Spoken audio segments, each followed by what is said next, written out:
Welcome back. Today is what's known as Safer Internet Day. What does that mean? Should we be doing something? Here to tell us is Mark Risher. He's an internet safety expert who also happens to be Google's Director of Account Security. Welcome to Better Connecticut. We have so many questions for you.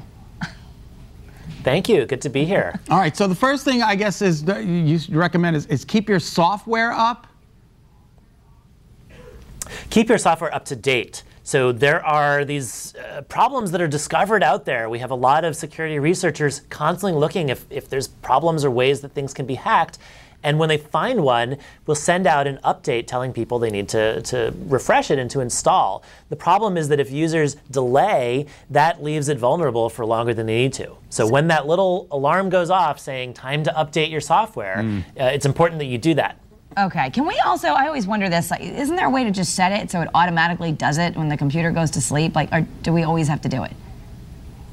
No, that's exactly right, Kara. With Google products, we have automatic updates installed because we know that people may forget, they may miss it, and we want to keep you always getting the latest and greatest defenses.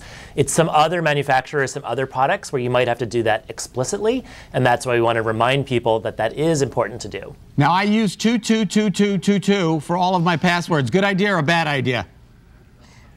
It's not the best idea, but actually having a super strong, complicated password can also be a bad idea. Really? The problem is that the more capital letters, symbols, and numbers that people use, the more likely they are to reuse that on every site. And then, if any one site gets broken into, suddenly it's out there and your super secure password is as good as 22222. So instead, what we recommend is a unique password on every different site. And we've got two tools that we've been talking about a lot today over Safer Internet Day to help people do that. Yeah, I mean, because how are you going to remember them all? In the Google Chrome. Yeah, so in the Google Chrome web browser, it will memorize your password for you and automatically type it into the site. That's actually more secure for two reasons. One, as we said, you don't have to memorize this. But the second is it decreases the chances that you're typing it onto a fake or deceptive site because the browser figures it out for you. So autofill on Google Chrome or on other web browsers is actually a good recommendation. There's actually... The second is that earlier today... Go ahead, please. No, I was go going to say, earlier today, we released a tool called Password Checkup, and that's also for the Google Chrome browser. What that does is go one step further to warn you and alert you if the password that you have has already been leaked out there on the internet and is known to possible attackers. This next one, I'm sure it's very simple, but I'm kind of finding it hard to wrap my head around. Set up a recovery phone number or email address and keep it updated.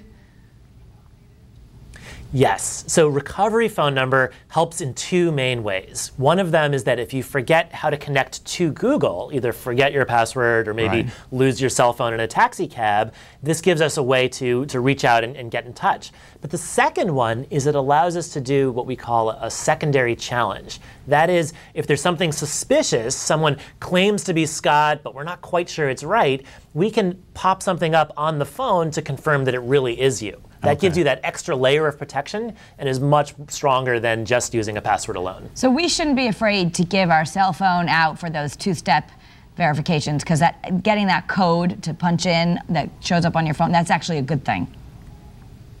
That's a good thing. It's very strong. And on Google, we take the regulations around it very, very seriously. So if we collect your phone number and say we'll only use it for security, that is true.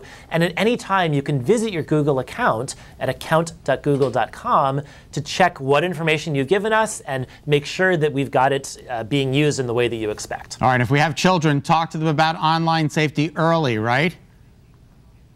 That's right. It's really important, not just for us, but for kids to deal with things that go around safety, from security issues like we discussed to more nebulous ones like cyberbullying, privacy, oversharing.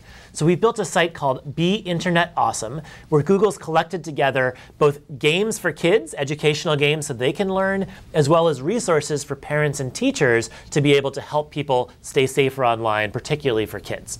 Wow, that's great. Yeah, a lot of information out there to be safer. Thank you so much for being with us. You're welcome. My pleasure. All right, have a great day. If you want to do a Google security checkup, head to g.co/security checkup.